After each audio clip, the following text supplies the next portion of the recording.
Nous allons vous expliquer comment ajouter un circuit plaque de cuisson électrique sur une rangée de votre tableau électrique. Pour assurer la protection des occupants du logement, il est obligatoire d'avoir au minimum 2 interrupteurs différentiels, souvent installés en début de chaque rangée du tableau. En cas de détection d'une fuite de courant, il déclenche, mettant hors tension tous les circuits associés. Il empêche ainsi tout risque de choc électrique. Le choix de l'interrupteur différentiel se fait selon le circuit concerné et l'intensité requise. Pour un circuit plaque de cuisson électrique, un interrupteur différentiel de type A est requis.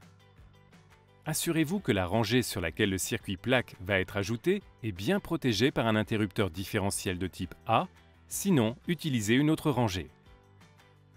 Vérifiez aussi que l'intensité de l'interrupteur différentiel est suffisante. Sinon, changez-le ou ajoutez-en un nouveau sur une autre rangée. Vous pouvez alors ajouter votre circuit dédié plaque de cuisson électrique.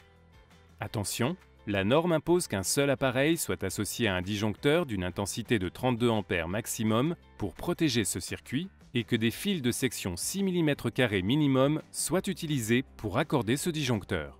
Pour installer le disjoncteur, munissez-vous d'un disjoncteur 32 A, d'un peigne d'alimentation horizontale, d'une pince coupante, d'une pince à dénuder et d'un tournevis plat. Comme avant toute intervention, coupez le courant via le disjoncteur d'abonné et assurez-vous de l'absence de tension à sa sortie. Coupez ensuite l'interrupteur différentiel situé en tête de la rangée sur laquelle vous allez ajouter le circuit plaque de cuisson électrique. Enlevez le capot du tableau électrique et clipsez le disjoncteur sur le rail. Préparez le peigne d'alimentation. Retirez la protection plastique et coupez le peigne de façon à obtenir 2 longueurs de 2 dents chacune. Repositionnez la protection plastique et coupez l'excédent en laissant 2 à 3 mm. Retirez les peignes déjà en place sur la rangée et remontez-les en les décalant d'un demi-module vers la gauche pour libérer 2 bornes. Grâce au double borne automatique Legrand, vous avez la possibilité d'utiliser indépendamment l'une ou l'autre des 2 bornes pour faciliter le repiquage. Insérez les 2 morceaux de peigne dans les bornes libérées. Un morceau avec côté bleu visible sur les bornes de neutre, un morceau avec côté noir visible sur les bornes de phase. Vérifiez que les protections plastiques cachent bien les extrémités des peignes. Vous pouvez maintenant raccorder les fils du nouveau circuit plaque de cuisson électrique. Commencez par dénuder chaque fil sur 12 mm.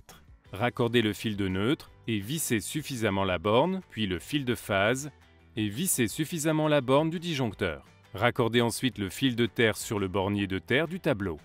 La norme impose l'identification des circuits.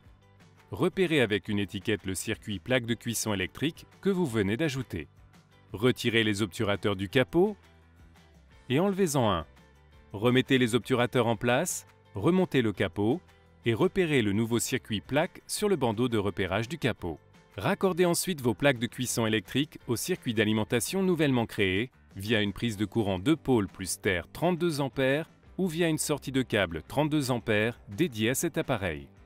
Une fois les plaques de cuisson électrique installées, remettez le courant au disjoncteur général et remontez la manette de l'interrupteur différentiel en tête de rangée, puis celle du disjoncteur que vous avez ajouté. Vos plaques de cuisson électrique sont désormais opérationnelles.